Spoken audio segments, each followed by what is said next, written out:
दोस्तों, स्वागत है आपका मूवी ज्ञान चैनल में। आज जो मूवी मैं आपके लिए लेकर आया हूँ उसमें आप एक थैंक्स गिविंग किलर को देखेंगे जिसका आतंक पूरे शहर में छाया हुआ है। वो लोगों को मारकर अपनी थैंक्स गिविंग डिनर टेबल को सजा रहा है। अब इस टेबल पर कौन कौन सी डिशेस मौजूद हैं, ये आपको वीडियो देखकर पता चलेगा। तो बिना समय गवाए वीडियो शुरू करते हैं।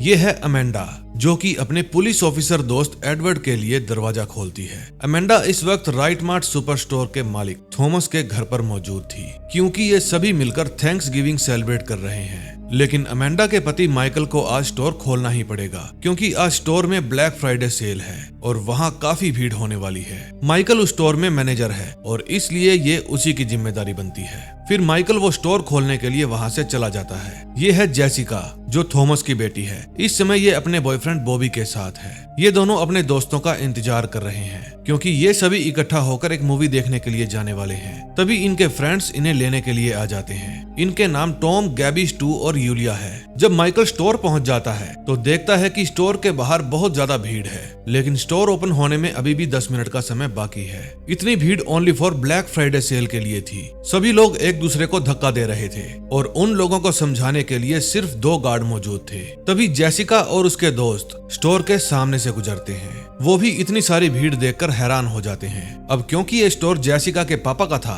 तो सभी लोग 5 मिनट में स्टोर खुलने से पहले ही शॉपिंग करके बाहर निकलने की सोचते हैं। ऐसा करने से अपने दोस्तों को जेसिका भी नहीं रोक पाती और फिर वे सभी स्टाफ एंट्रेंस गेट से अंदर चले जाते हैं। उनको अंदर जाते हुए देखकर भीड़ और भी ज्यादा अग्रेसिव हो जाती है। स्टोर के अंदर माइकल की पत्नी अमेंडा भी एडवर्ड के साथ आई हुई थी, क्योंकि माइकल खाना घर पर ही भूल गया था और एडवर्ड इसलिए आया था क्योंकि इसकी स्टोर में भीड़ को संभालने की ड्यूटी थी। तभी भीड़ में से एक लड़का देखता है कि जेसिका के दोस्त अपनी पसंद का सामान ले रहे हैं, जबकि उन्हें बाहर इंतजार करना पड़ रहा है। फिर वो वहाँ मौजूद सभी लोगों को भड़काने लगता है। फिर वहाँ पर मौजूद सभी लोग दरवाजे को तोड़कर अंदर घुस जाते हैं। इस धक्का मुक्की में काफी लोगों को चोट भी आती है, लेकिन कोई भी इस बात को नोट नहीं करता। यहाँ जो कुछ भी हो रहा था, टॉम उसकी वीडियो बनाने लगता है, क्योंकि यहाँ मौजूद लोग पूरी तरह से पागल हो चुके थे। वे एक दूसरे से सामान छीन रहे थे। इस अफड़ा तफड़ी में अमेंडा भी अचानक से गिर जाती है और एक ट्रॉली के पहिए में फंसकर उसके बाद सिर की खाल के साथ बाहर खिंच जाते हैं और इसमें उसकी दर्दनाक मौत हो जाती है।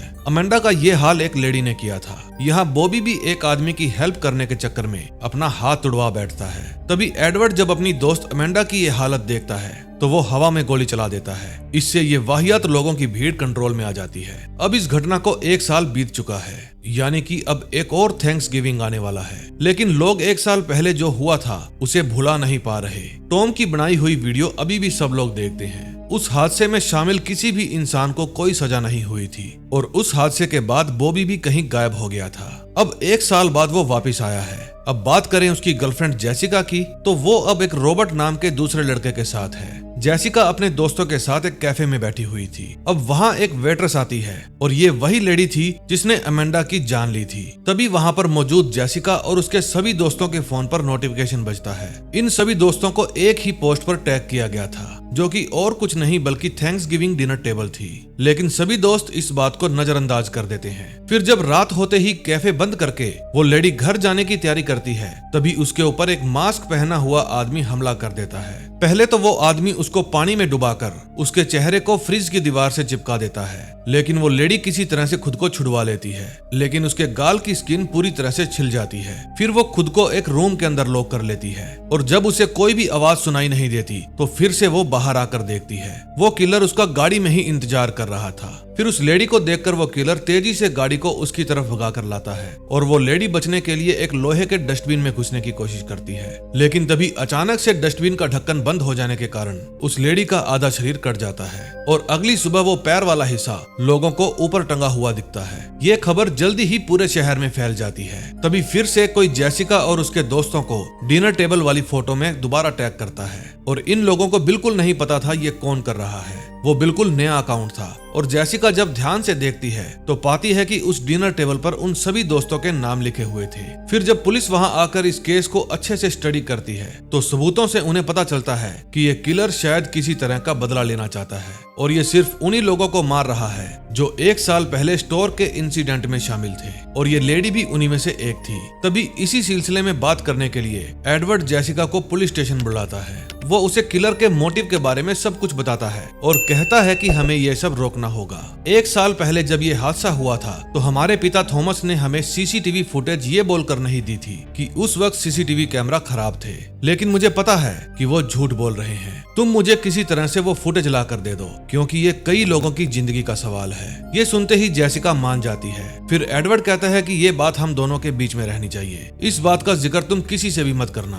फिर जब जेसिका पुलिस स्टेशन से बाहर आती है तो वो देखती है कि उसे मिलने के लिए बॉबी आया हुआ था। फिर वो जेसिका के पूछने पर बताता है कि उस हादसे के बाद मेरी जिंदगी पूरी तरह से बदल गई और मैंने खुद को दुनिया से पूरी तरह से दूर कर लिया था। फिर जेसिका उसे वो सारी बात बता देती है जो उसके और एडवर्ड के बीच में हुई थी। वो कहती है कि मैं खुद भी सीसीटीवी फुटेज को देखना चाहती हूँ। तभी हमें एक आदमी दिखाया जाता है जो कि हादसे वाली रात उस स्टोर में गार्ड का काम कर रहा था। एक किलर तार से उसका गला काट देता है और उसका कटा हुआ सिर अपने साथ ले जाता है। फिर वो उसके सिर को ले जाकर थैंक्स गिविंग डिनर टेबल के बीच में सजा देता है और वहीं पर उसी लेडी का सिर भी रखा हुआ था। ऐसा लगता है कि इस डिनर टेबल को सजाना ही थैंक्स गिविंग किलर का असली मकसद है। अगले सीन में हम जेसिका को देखते हैं जो अपने पिता थॉमस के लैपटॉप से उस दिन की फुटेज निकाल रही थी। जब वो उस फुटेज को देखती है तो उसे कुछ भी समझ में नहीं आता। फिर वो उस फुटेज को एडवर्ड के हवाले कर देती है। नेक्स्ट सीन में हम एक जिम्नास्टिक कोच को देखते हैं जो कि अपनी गर्लफ्रेंड को ट्रेन कर रहा था। असल में ये वही लड़का है जिसने ब्लैक फ्राइडे सेल के दिन भीड़ को भड़काया था।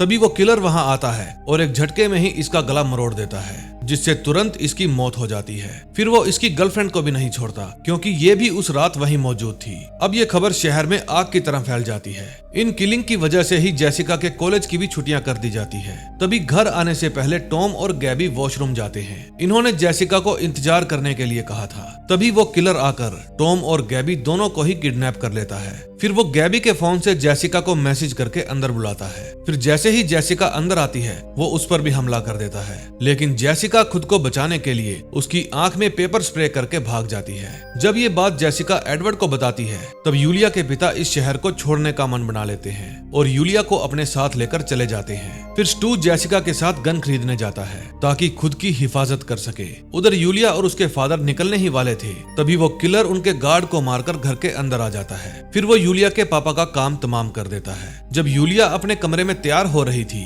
तो उसी समय वो जेसिका से वीडियो कॉल पर बात भी कर रही थी जो कि उसी के घर की तरफ आ रही थी। लेकिन तभी वो किलर यूलिया के ऊपर हमला कर देता है और तभी जेसिका और स्टू उसके घर पहुंच जाते हैं। स्टू उस किलर को शूट करने की कोशिश करता है, लेकिन टाइम पर उसकी गन चलती ही नहीं और इस बात का किलर फायदा उठा लेता है और वो यूलिया को मारकर वहां से भाग जाता है। अब पुलिस जेसिका के घर वालों और स्टू के साथ मिलकर एक प्लान बनाते हैं जिसके जरिए वो इस किलर को फंसाने वाले थे। इस प्लान के मुताबिक वे सभी लोग एक जैसे ही कपड़े पहनकर थैंक्स गिविंग परेड में शामिल हो जाते हैं। फिर वो किलर वहां अपने असली गेटअप में नहीं बल्कि एक जोकर के गेटअप में आता है। पहले तो वो वहां पर एक स्मोक बॉम्ब फेंकता है जिसके कारण वहां अफरा तफरी मच जाती है। सभी लोग इधर उधर भागने लगते हैं। फिर वो जेसिका और उसके परिवार के लोगों को देखकर उनकी तरफ बढ़ता है। फिर एक पुलिस वाला उन सभी को अपनी कार में बिठाकर वहां से भगा ले जाने की कोशिश करता है, लेकिन किलर के हाथों वो भी मारा जाता है। उसके मरने के बाद किलर पूरे परिवार को बेहोश करके अपने ठिकाने पर ले आता है। फिर वो थॉमस की पत्नी